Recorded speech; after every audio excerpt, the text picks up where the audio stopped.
Hi അവളിപ്പോൾ Prince and family കണ്ടു. ഈ പടം കാണാൻ പോകണ്ടെന്ന് വിചാരിച്ചായിരുന്നു. കാരണം ഇതിന് മുന്നേ കുറേ ദിലീപോടെ ഇങ്ങനെ ഫസ്റ്റ് ഡേ പോയി കണ്ടിട്ട് ഒരുമാതിരി എന്താ മതിയായതായിരുന്നു. അപ്പോൾ ഈ പടത്തിന് രാവിലെ ഒരു മിക്സഡ് റെസ്പോൺസ് ആണ് കിട്ടിക്കൊണ്ടിരുന്നത്. അതുകൊണ്ട് തന്നെ എന്നാൽ പിന്നെ പോയി കണ്ടേക്കാമെന്ന് വെച്ച് കണ്ടാണ്. അപ്പോൾ പടം കണ്ടു കഴിഞ്ഞപ്പോൾ ഒരു ആവറേജ് മൂവി, അതായത് കണ്ടിരിക്കാൻ പറ്റുന്ന ഒരു മൂവി എന്നല്ല, അത് വലിയ സംഭവമായിട്ടൊന്നും എനിക്ക് തോന്നിയില്ല.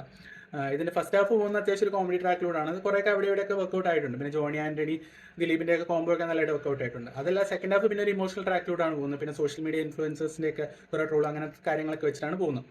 അപ്പം മൊത്തത്തിൽ പടം ജസ്റ്റ് ഒരു വൺ ടൈം വാച്ചബിൾ മൂവി, അതല്ലാതെ വലിയ സംഭവമായിട്ടൊന്നും എനിക്ക് തോന്നിയില്ല. തിയേറ്ററിൽ പോയി കാണണമെന്ന് ഞാൻ പറയത്തില്ല, you can wait for OTT release.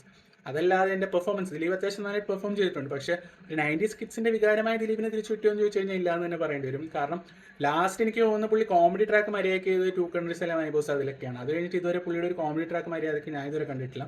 അപ്പം ആ ഒരു റേഞ്ചിലുള്ള ക്യാരക്ടറും പെർഫോമൻസും ഒന്നും ആയിരുന്നില്ല ഈ പടത്തിൻ്റെ അത്. അപ്പോൾ അതുകൊണ്ട് തന്നെ അത് എക്സ്പെക്ട് ചെയ്ത് ആരും പോകേണ്ട കാര്യമില്ല. അതല്ല ജസ്റ്റ് ഒരു ഫാമിലി ഡ്രാമ കാണണമെങ്കിൽ you can go for it. അപ്പോൾ ഫാമിലിക്കൊക്കെ ചിലപ്പോൾ ഇഷ്ടപ്പെടുമായിരിക്കും. എന്നെ സംബന്ധിച്ച് ഒരു ആവറേജ് മൂവി ആയിട്ട് തോന്നിയുള്ളൂ.